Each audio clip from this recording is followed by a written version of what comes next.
नमस्कार। आकाशवाणी जयपुर अजमेर से प्रस्तुत है प्रादेशिक समाचार।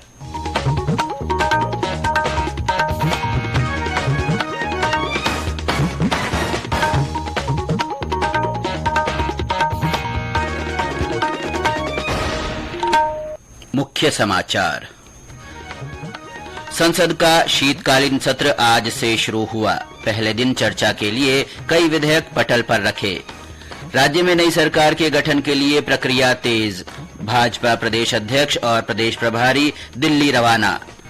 विधानसभा चुनाव में भाजपा को बहुमत के बाद पिछली सरकार द्वारा नियुक्त बोर्ड अध्यक्षों और सदस्यों के इस्तीफे का दौर शुरू। और पश्चिमी विक्षोभ के कारण राज्य के कई स्थानों पर घना कोहरा। जयपुर, सीकर और भरतपुर में वर्षा की संभावना।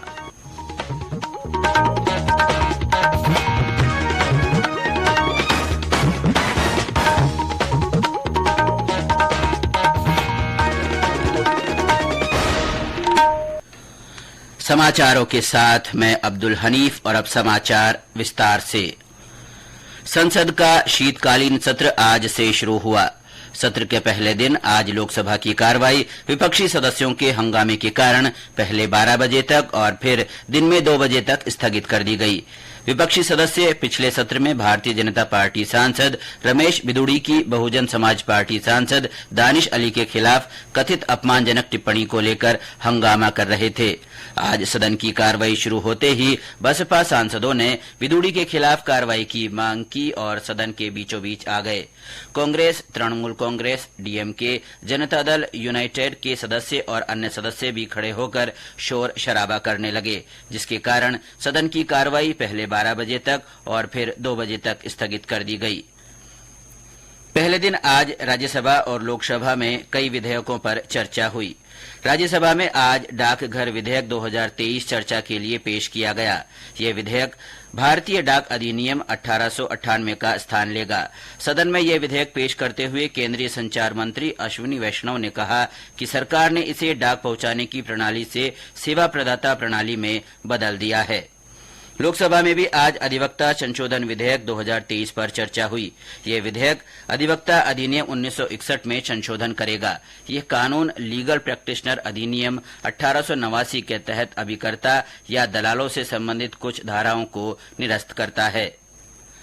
जल जीवन मिशन हर घर जल के तहत लगभग 13 करोड़ 69 लाख परिवारों तक नल से जल की आपूर्ति की जा चुकी है। इनमें कुल 71% ग्रामीण परिवार शामिल हैं।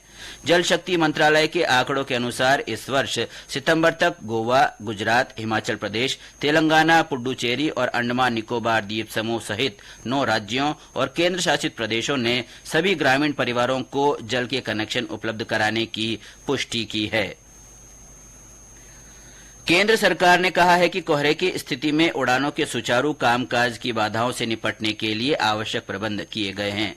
आज राज्यसभा में प्रश्नकाल के दौरान पूरक प्रश्नों का जवाब देते हुए केंद्रीय नागर विमानन मंत्री ज्योतिरादित्य सिंधिया ने बताया कि सरकार की ओर से कदम उठाए जाने के बाद पिछले साल सर्दियों में कोहरे के कारण केवल 0.05% उड़ानें रद्द हुईं और केवल 0.01% उड़ानें देरी से चली। उन्होंने कहा कि कोहरे की स्थिति में विमानों के उतरने की प्रणाली का भी हवाई अड्डों पर विस्तार किया गया है।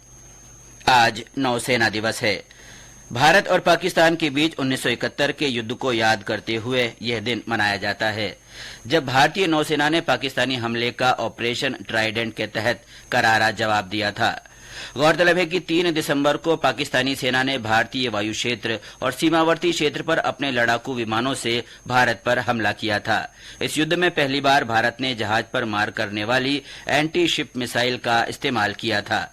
प्रधानमंत्री नरेंद्र मोदी, रक्षा मंत्री राजनाथ सिंह, सूचना और प्रसारण मंत्री अनुराग सिंह ठाकुर ने नौसेना दिवस पर भारतीय नौसेनाओं को शुभकामना दी है। ये समाचार आकाशवाणी जयपुर अजमेर से प्रसारित किए जा रहे हैं। राज्य में नई सरकार की गठन की प्रक्रिया तेज हो गई है। भाजपा विधायक दल की बैठक का समय अभी तय नहीं हुआ है, लेकिन मुख्यमंत्री के चयन के लिए पार्टी में चर्चाओं और मंथनों का दौर शुरू हो गया है। भाजपा की प्रदेश अध्यक्ष सीपी जोशी, प्रदेश प्रभारी अरुण सिंह के बीच आज सुबह लंबी बैठक हुई, जिसके बाद दोनों नेता दिल्ली के लिए रवाना हो गए। जयपुर से हमारे संवाददाता ने बताया कि पूर्व मुख्यमंत्री वसुंधरा राजे के निवास पर दोपहर बाद कई नवनिर्वाचित विधायक मिलने पहुंचे। इनमें प्रताप सिंह सिंघवी, प्रेमचंद बैरवा, गोपीचंद मीना, कालीचरण समेत कई अन्य विधायक शामिल थे। राज्य में 1993 के बाद से हर 5 साल में सरकार बदल जाती है। पिछले 3 दशक में कोई भी दल लगातार 2 बार सरकार बनाने में नाकाम रहा है। ऐसे में 5 साल भाजपा तो 5 साल कांग्रेस का शासन रहा है। इस चुनाव में एक बार फिर भाजपा को बहुमत मिला है, लेकिन वसुंधरा राजे के साथ साथ कई अन्य वरिष्ठ नेताओं को भी मुख्यमंत्री का दावेदार माना जा रहा है। यह देखना दिलचस्प होगा कि वसुंधरा राजे एक बार फिर मुख्यमंत्री पद की शपथ लेकर हैट्रिक लगाती है या नए चेहरे को मौका मिलता है। जितेंद्र द्विवेदी, आकाशवाणी समाचार, जयपुर। कांग्रेस के प्रदेश अध्यक्ष गोविंद सिंह डोटासरा ने कांग्रेस विधायक दल की बैठक कल सुबह 11 बजे बुलाई है। यह बैठक राजस्थान प्रदेश कांग्रेस कमेटी के मुख्यालय पर होगी। उधर कांग्रेस नेता सचिन पायलट ने टोंक जिला कांग्रेस कार्यालय में मीडिया से रूबरू होते हुए अपनी जीत का श्रेय टोंक की जनता को दिया।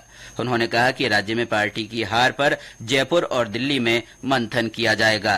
लोकसभा चुनाव को लेकर उन्होंने कहा कि पार्टी की ओर से उन्हें जो भी जिम्मेदारी दी जाएगी वे उसके लिए तैयार हैं। हर बार हम सरकार बनाने के बाद रिपीट नहीं कर पाते हैं। इस बार दोबारा वही हुआ। इस बात का खेद हम सबको है और इस पर चिंतन भी करना पड़ेगा और आत्मचिंतन भी करना पड़ेगा हर स्तर पर कि कहाँ कमियां रहीं, क्या वो कारण थे जिन वजहों से हम सरकार दोबारा नहीं बना पाए। बहरहाल कार्यकर्ताओं ने पूरी मेहनत करी, उम्मीदवारों ने अच्छा चुनाव लड़ा, कारणों का विश्लेषण भी होगा, क्या संदेश देना है, कौन संदेश वो देगा, कैसे जनता तक पहुंचाना है, कार्यकर्ताओं में किस प्रकार हम ऊर्जा का संचार दोबारा करेंगे। समय बहुत कम है, इसलिए अभी बहुत जल्द हम लोगों को इस पर चर्चा करनी होगी। राज्य विधानसभा में भारतीय जनता पार्टी को मिले स्पष्ट बहुमत के बाद इस्तीफों का सिलसिला शुरू हो गया है। कल राजभवन में राज्यपाल कलराज मिश्र को सौंपे गए निवर्तमान मुख्यमंत्री अशोक गहलोत के इस्तीफे के बाद कांग्रेस कार्यालय में गठित विभिन्न बोर्डों के अध्यक्षों और सदस्यों ने भी अपने इस्तीफे देना शुरू कर दिया है। राज्य के महाधिवक्ता महेंद्र सिंह सिंघवी ने आज जयपुर में राज्यपाल कलराज मिश्र को अपना त्याग पत्र सौंप दिया। राज्यपाल श्री मिश्र ने उनका त्यागपत्र तत्काल प्रभाव से स्वीकार कर लिया है। जयपुर हेरिटेज नगर निगम की महापौर मुनेश गुर्जर ने आज पुनः महापौर के पद पर कार्यभार संभाल लिया है। राजस्थान उच्च न्यायालय ने महापौर के निलंबन को रद्द कर दिया था।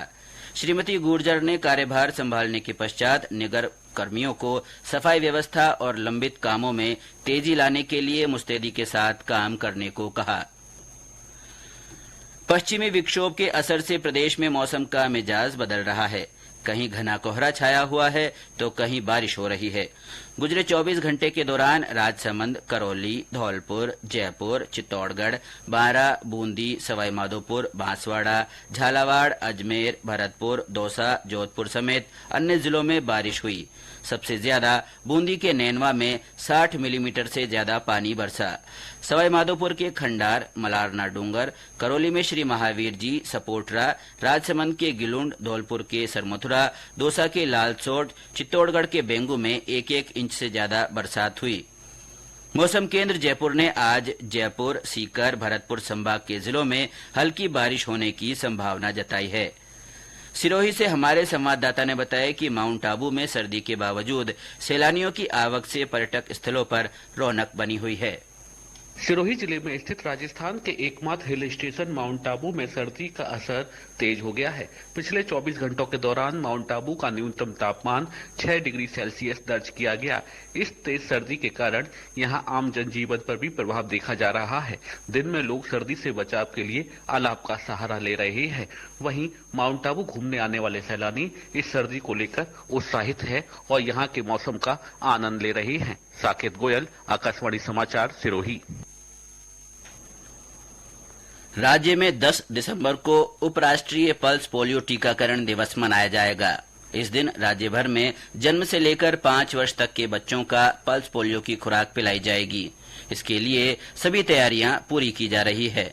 बूंदी में मुख्य चिकित्सा अधिकारी की अध्यक्षता में आज एक बैठक आयोजित कर जिले के हाई रिस्क एरिया, ईंट भट्टों, निर्माणाधीन क्षेत्रों में दवा पिलाने के विशेष इंतजाम करने को कहा गया है। डूंगरपुर और हनुमानगढ़ में जिला विधिक सेवा प्राधिकरण की ओर से अंतर्राष्ट्रीय दिव्यांगजन दिवस के उपलक्ष्य में आज कार्यक्रम आयोजित किए गए। उल्लेखनीय कार्य करने वाले दिव्यांग बालक बालिकाओं को सम्मानित भी किया गया। इस अवसर पर प्राधिकरण की ओर से विधिक जागरूकता शिविर भी लगाए गए। मिजोरम विधानसभा चुनाव में जोरम पीपुल्स मूवमेंट ZPM ने पूर्ण बहुमत हासिल कर लिया है। 40 सदस्यों की विधानसभा में उसे 27 सीट मिली है। सत्तारूढ़ मिजो नेशनल फ्रंट ने 9 सीटें जीती है और 1 पर आगे चल रही है। भारतीय जनता पार्टी को 2 और कांग्रेस को 1 सीट मिली है। मिजोरम में 7 नवंबर को वोट डाले गए थे और 80% से अधिक मतदान रिकॉर्ड किया गया था। और अंत में मुख्य समाचार एक बार फिर। संसद का शीतकालीन सत्र आज से शुरू हुआ। पहले दिन चर्चा के लिए कई विधेयक पटल पर रखे गए। राज्य में नई सरकार के गठन के लिए प्रक्रिया तेज हो गई है। भाजपा प्रदेश अध्यक्ष और प्रदेश प्रभारी दिल्ली रवाना हो गए हैं। विधानसभा चुनाव में भाजपा को बहुमत के बाद पिछली सरकार द्वारा नियुक्त बोर्ड अध्यक्षों और सदस्यों के इस्तीफे का दौर शुरू हुआ और पश्चिमी विक्षोभ के कारण राज्य के कई स्थानों पर घना कोहरा छाया हुआ है। जयपुर, सीकर और भरतपुर में वर्षा की संभावना है। इसके साथ ही प्रादेशिक समाचार बुलेटिन समाप्त हुआ। नमस्कार।